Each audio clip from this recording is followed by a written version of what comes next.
Hey guys and welcome to another video of my channel। तो फिर चाहे वो कोई सोलो टाइम ट्रैवल मूवी हो या फिर मार्वल और डीसी के यूनिवर्सेस हो, टाइम ट्रैवल के कंसेप्ट को समझना या फिर मल्टीवर्स के स्ट्रक्चर को समझना हमेशा से ऑडियंस के लिए थोड़ा सा डिफिकल्ट रहा है। ये चीज ऑडियंस के मन में क्वेश्चंस भी छोड़ती है, जैसे कि इन्फिनिटी वॉर में जब डॉक्टर स्ट्रेंज थैनोस को हराने की मिलियंस ऑफ पॉसिबिलिटीज देख रहे थे, क्या वो टीवी वाले नेक्सस इवेंट्स की बात कर रहे थे, ये चीजें टीवी के साथ कैसे कनेक्ट होती है। दूसरा क्वेश्चन ये है कि टीवी सीरीज के फ्लैश एंड डीसीयू के फ्लैश का क्रॉसओवर कैसे पॉसिबल हुआ, क्योंकि मूवीज में तो ऐसा कुछ हमने देखा ही नहीं।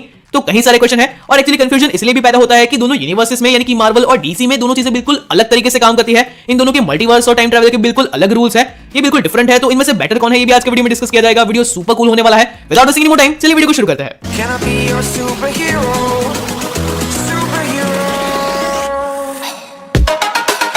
मार्वल हो या डीसी हो, दोनों का ही टाइम ट्रैवल काफी कॉम्प्लेक्सिटी से भरा हुआ है। ये डोरेमोन के यूनिवर्स की तरह बिल्कुल केक वॉक नहीं है। जैसे मैं सिंपल भाषा में अगर मार्वल और डीसी के टाइम ट्रैवल के बीच का फर्क समझाने की कोशिश करूं तो मैं ऐसा कह सकता हूं कि अगर आप एमसीयू या फिर मार्वल के यूनिवर्स में टाइम ट्रैवल करोगे, जैसे कि एवेंजर्स एंड गेम में किया गया था, तो उससे आपके प्रेजेंट या फिर फ्यूचर को कोई भी खतरा नहीं। जैसे कि वॉर मशीन ने कहा था कि अगर आप बेबी थैनोस को मार भी दोगे तो स्नैप के इवेंट्स रिवर्स नहीं हो पाएंगे, वो तो बस एक नेक्सस इवेंट को जनरेट करेंगे जो कि किसी और यूनिवर्स को जन्म देगा। पर डीसी के यूनिवर्स में ऐसा बिल्कुल भी नहीं है। डीसी के यूनिवर्स में अगर आप टाइम ट्रैवल करते हो तो एक छोटी सी चीज भी बटरफ्लाई इफेक्ट को जन्म दे देगी, जो कि चीजों को बिल्कुल उल्टा कर देगी। जैसे कि फ्लैश पॉइंट के इवेंट्स में हुआ था। फ्लैश ने तो बस अपनी मां को बताने की कोशिश की थी, पर उस यूनिवर्स में बैटमैन यानी कि ब्रूस वेन की डेथ हो गई थी और उसके फादर बैटमैन बने थे, या फिर वंडर वुमन और एक्वामैन एक दूसरे को ही मारने में लगे थे और पूरे वर्ल्ड को इन्वेट कर दिया।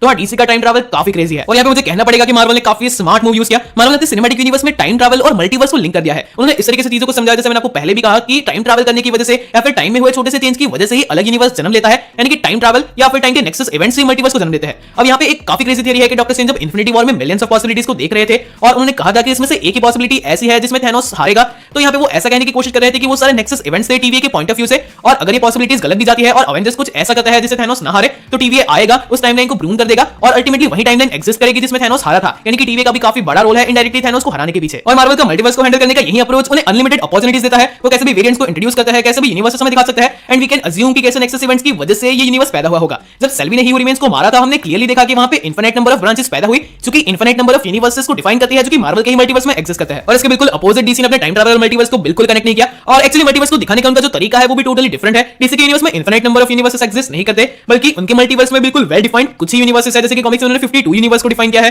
उन यूनिवर्स के अपने अपने कैरेक्टर्स है, अपने स्पेसिफिक स्टोरीज है, और यहाँ पे वो लोग अपने सुपर हीरोज के अलावा कुछ मार्वल के सुपर हीरोज के रेप्लिकास या फिर वॉचमैन के कैरेक्टर्स, ऐसे कैरेक्टर्स को लेकर कहीं यूनिक यूनिवर्सेस बना चुके हैं। तो डीसी के मल्टीवर्स में यूनिवर्सेस इनफाइनाइट नहीं है, पर एक एक यूनिवर्स अपने आप में यूनिक है। और जिस तरीके से डीसी अपने आप को मल्टीवर्स के मामले में रिस्ट्रिक्ट करता है कि उनके पास लिमिटेड नंबर ऑफ यूनिवर्सेस है, मार्वल भी कहीं ना कहीं अपने आप को टाइमलाइन के मामले में रिस्ट्रिक्ट करता है। चलो तो मल्टीवर्स बन चुका है, पर फिर भी हर एक ब्रांच मल्टीवर्स के हर एक यूनिवर्स की एक डेस्टिनी फिक्स्ड है, एक पॉसिबिलिटी फिक्स्ड है, जिसमें से चेंज होगा तो वो किसी और यूनिवर्स को जन्म देगी। पर अल्टीमेटली हर एक यूनिवर्स एक फिक्स्ड टाइमलाइन को पसेस करता है, और इसलिए फिर चाहे वो अवेंजर्स का टाइम ट्रैवल हो या फिर कैप्टन अमेरिका का इन्फिनिटी स्टोन्स को रिटर्न करने वाला टाइम ट्रैवल, ये एमसीयू में बिल्कुल स्मूथली वर्क करता है, क्योंकि ये प्री डिसाइडेड है, इनका होना तय है, और इसलिए इनके कोई कॉन्सिक्वेंसेस भी सामने नहीं आते। पर अगर इनके कॉन्सिक्वेंसेस हमें देखने को मिलते तो शायद एक्साइटिंग हो सकता था। पर हाँ, इसके बिल्कुल अलग फ्लैश ने जब भी टाइम ट्रैवल किया है, फिर चाहे वो कॉमिक्स की बात हो जब उसने डीसी के यूनिवर्स को रिबूट कर दिया था, या फिर डीसी एनिमेटेड की फ्लैश पॉइंट स्टोरी लाइन हो, या फिर मैं बात करूं आने वाली फ्लैश की सोलो मूवी की, जहां पे भी हमें माइकल कीटन का बैटमैन या फिर वंडर वुमन जैसे सारे कैरेक्टर्स दिखेंगे, क्रेजी से क्रेजी चीजें सामने आई है। तो इसका सिंपल सा मतलब यह है कि फ्लैश जितनी भी बार टाइम ट्रैवल करेगा वो अपनी ही टाइमलाइन को रीराइट करेगा। And on a brighter side ये इस चीज को भी एक्सप्लेन करती है कि बैटमैन वर्सेस सुपरमैन से जो नाइटमेयर सीक्वेंस हमें दिखाया गया, जो कि ज़ैक स्नाइडर के जस्टिस लीग में भी कंटिन्यू हुआ, जहां पे जोकर ये तक कहता है कि बैटमैन ने अपने आप को सैक्रिफाइस नहीं किया, उस रीजन की वजह से हजारों टाइमलाइंस को मिटाना पड़ा।